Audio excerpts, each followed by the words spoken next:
going, guys? Sith Holocron from the Dongers of Runeterra with another Donger deck discussion, but this one is post 1.6. This one is based around one of the cards in the patch that got a buff, because let's be honest, 1.5 made Braum and Anivia and all that sort of stuff real good, like really good. It was starting to dominate the meta. But a lot of things have got really, really, really nerfed. So the Crimson package only does half the damage, and Brom's back to 0 attack, and Anivia, her egg's down to just 1 health, so you can kill things off, and X, Y, and Z. So the meta is going to change. I think it's going to go to mid-range, probably. Aggro's probably out of it for a while, so anything that can go long game, like Karina and Ledros and all that sort of good stuff, Rasa, yeah, you're looking good. Trindlemere, all those big things are all probably in the main pretty good. This video is about a deck I'm going to call Battleships, because it's a hunting fleet tale, and it's a good story because it's one of the cards that got a really big buff. So let's see what's in it. I love making decks with cards that have been buffed.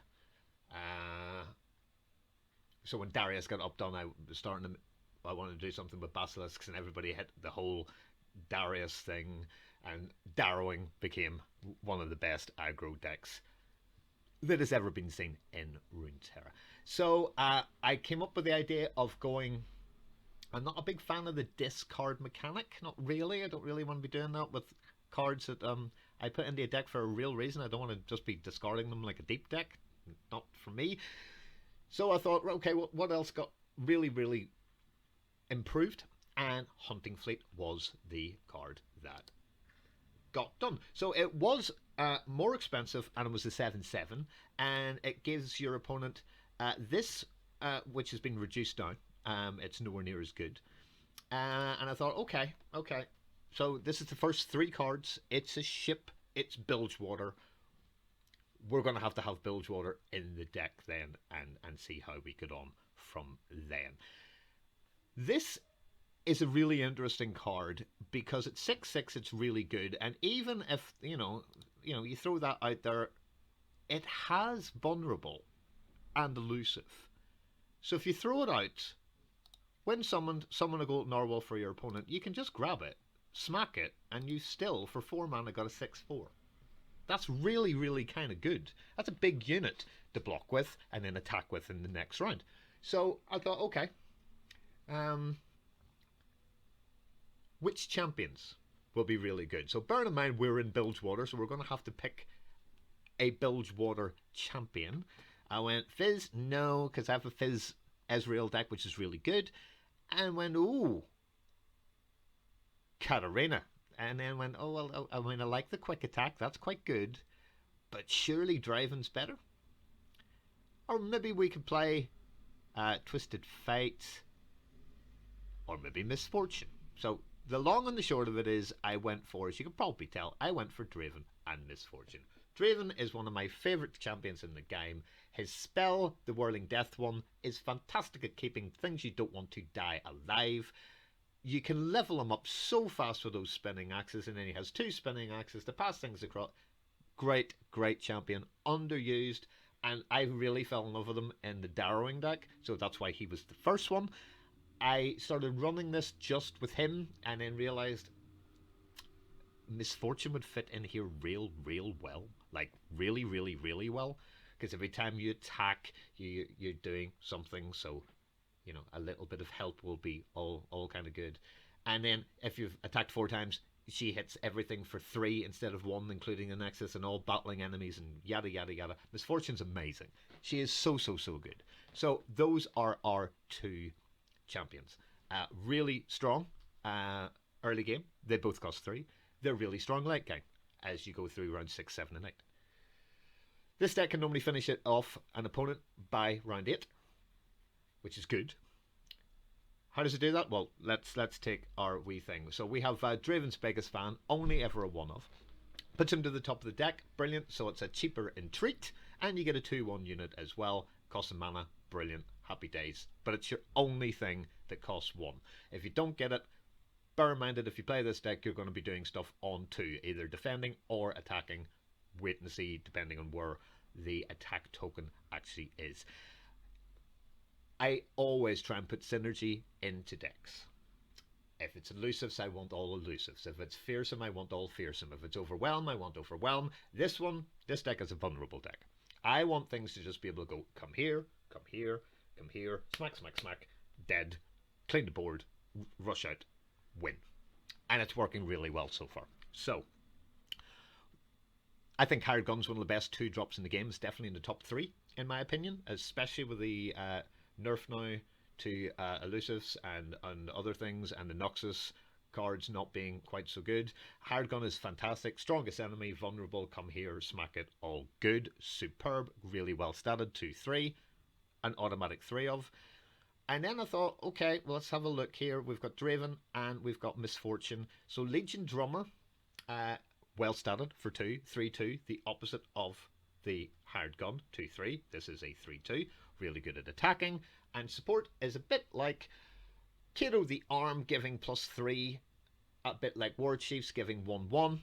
This gives you quick attack. So if you have something like this, all of a sudden he's a 2/1 quick attack and will take out anything with 2 health or less, which is really, really good.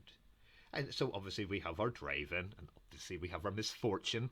And then that got me thinking, I mean, and they're not too bad. 3 health, 2 health, 1 health. Maybe health is quite a low thing, seeing as our champions are both 3/3s. And when, oh dear, that's get excited, drain things, culling strikes, oops. Maybe we might need big units. So, I went for this. I went for 3 Reckless Trifarians. And yes, I know it can't block. That's not the point of the Reckless Trifarian. And we're going to show you why so many of these units are 5+, because it's all synergy with big units and then smacking at round 7 and 8. You bring him out and have something that is vulnerable, he will kill nearly everything. If we look just at this, every single person here apart from Swain dies. They're all dead just by being hit by that. Even if they're attacking, that's the problem. You can't block with this. But if you're attacking and your opponents are vulnerable, oh look, they've got a gangplank. Oh, there's a vulnerable thing up there. Bring this out, pull it on top of him. You'll spend 3 mana to smash the 5 into the 5 mana champion, stopping all his tricks. That's why he is a 3 of, and he's only a common. That's real good. We know it doesn't really work that well, but as a Shadow Wilds player, things like, the Undying is okay, but it can't block. There are Demacia that can't block. This is one of these. It's a 5 power card that overperforms in attack. This is the only card that I am not too sure about. I'm thinking of actually changing it to Culling Strike. And there's good reasons for putting in Culling Strike, because it reduces, the attack down and all this sort of stuff.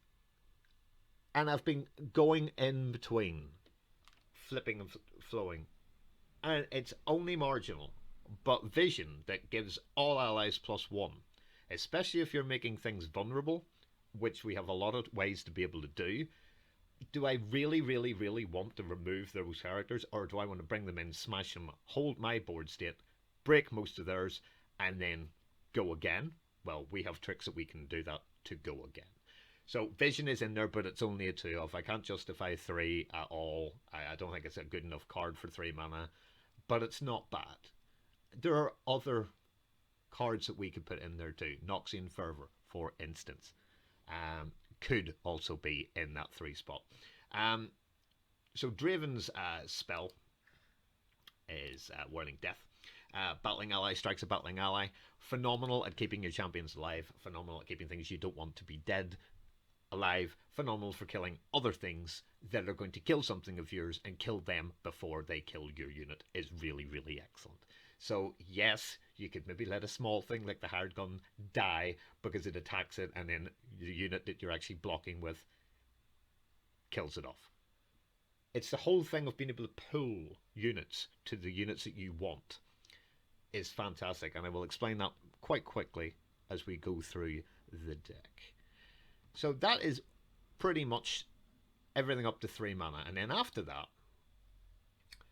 we go to Chum the Waters, which is such an amazing card in here. It is untrue, it is brilliant because it gives vulnerable and then summons Longtooth. So you get this massive big shark coming out with its big, big bloody teeth and overwhelm and smashes into things.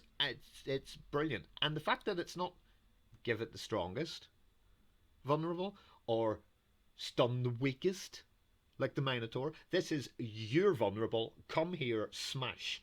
So if you hit a 1-1 spider or a 2-1 fae, you're doing 4 damage to the Nexus by not only killing it but going straight through it. And this is where it is critical that you take your vulnerable units when you throw these out and make sure you're doing damage to the Nexus, because that's what you want with an overwhelmed unit. They are that powerful. Once that unit is dead, the remainder goes straight through. So at 5, even if you're hitting a 4-2, you're still okay, you're going to die, but you're still putting 3 into the Nexus and has won me games while I've played this deck. Be very, very careful. Pick a weak health unit. All good. At the same stage, flipping a coin. If you want to kill Misfortune, if you want to kill Vladimir, if you want to kill Gangplank, absolutely. Absolutely. If you can take out a champion with that card for 4, look at the cost of all these things. Your mana efficiency, you're now up 1. It's cost you 4. It's fantastic. Pardon me. And then we have our Hunting Fleet. These 2 cards, Chum the Waters and Hunting Fleet, are the key components of the deck. Hunting Fleet is enormous for 4. I mean, it's overcosted. Not overcosted, overstated. It's really good for what it does. It sticks around for a few games. You get a couple of them out, you're absolutely flying. And it costs 4 mana for a 6-6. I can't think of too many things at 4 that have a 6-6. So let's go to my other 4, which is the Trifarian Assessor. And this card helps you win the game, which is why all of these cards so far, from Whirling Death down, are 3s of. Because this girl brings out extra cards for each 5+ power ally you've got, and you've got it there, you've got it there, you've also got it here. She is brilliant. If you've got 2 out, it's 2 cards into your hand, hopefully another unit, hopefully another decent spell, hopefully something that you can use to wither down your opponent. She is fantastic. She's a 4-3 for 4, not quite as good as our 6-6, but then remember that this also gives them a 2-3, so it's going to be a 6-4 to be fair. But Trifarian, drawing cards, I repeat this in every video I've ever done for this game, card draw in card games wins games.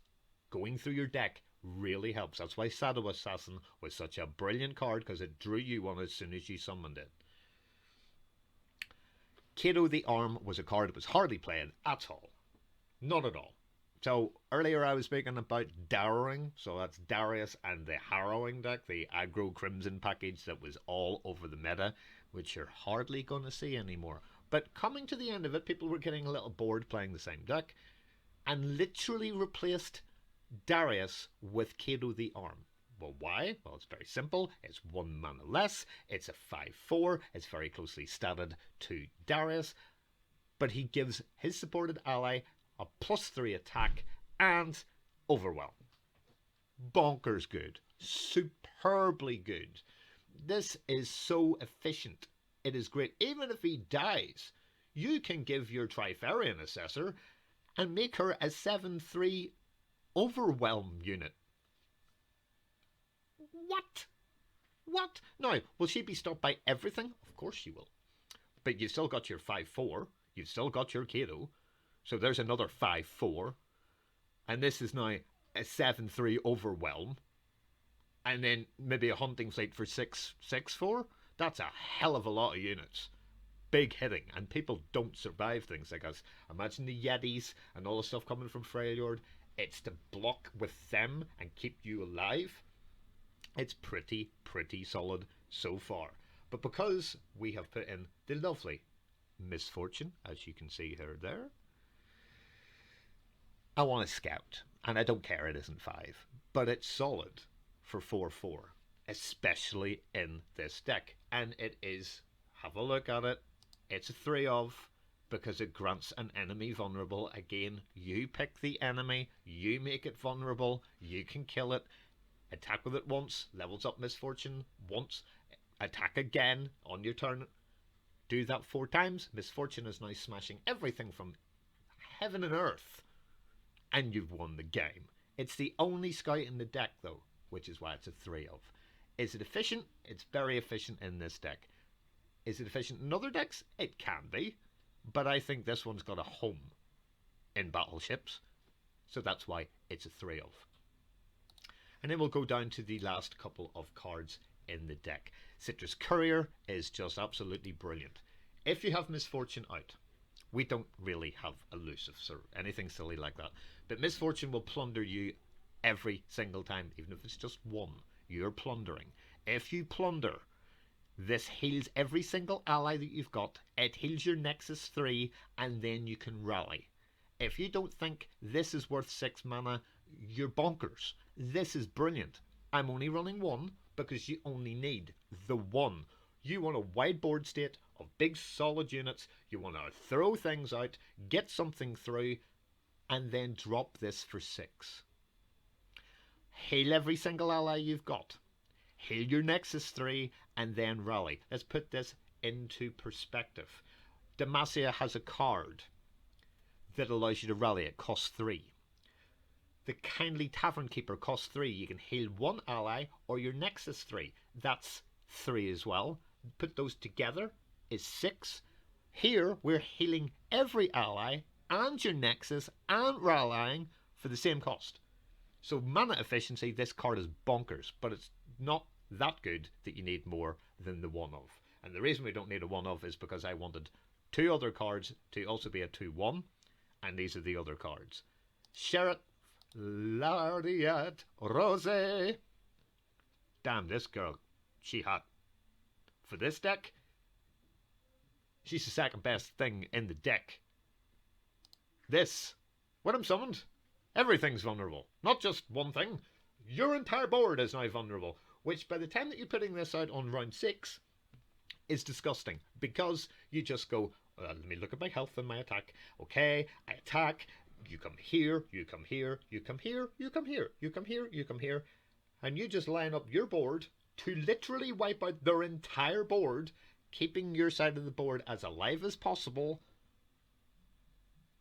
And then if you have the Citrus Courier, if we do this at like round 10, you've just won the game. The fact that you can make every single opponent vulnerable is amazing. I'm not saying vulnerable is one of the best mechanics in the game, but for this deck, this is how I want it to run. Vulnerable everything, kill everything, go again. Vulnerable everything, go again. This card is not really used, but again, look at the stats. For 6 mana, you're getting 6 power, 5 health. Amazing. Really, really good. Making the Trifarian Assessor even better if she comes out late game for more card draw, more units. And then the thank you very much, I've just won card. You drop this in round 8, you've just won.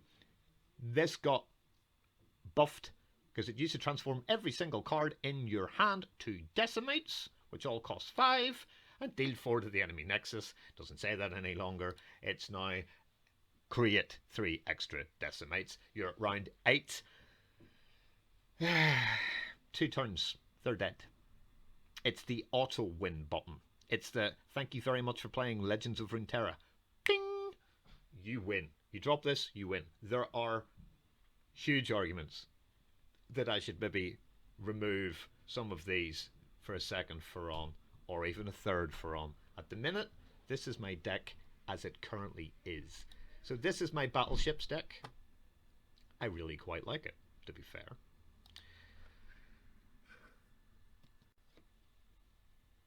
Is it any good? Is it any good? I think it's very good. I've tested it. It's done 6-4 in normal, which means it needs a tweak. It may even need several tweaks. But it's very, very good fun to play. It has cards that have been buffed in the most recent patches, including the new one. And I don't think anybody will see this deck coming. I think this is a sneaky... It's a sneaky deck. The deck code is in the pinned comments. A free thing to the Discord is here. This is just at the minute. I apologize, but this is just a Discord and Patreon only exclusive. Have a go. Tell me what you think works, what doesn't work, all that sort of stuff. But when it is live, thank you very much for watching. If you enjoyed it, thumbs up. If you really enjoyed it, kind of subscribe. That's all good too. And at the end of every video, we always say the same thing. Thanks for watching. Dong is out.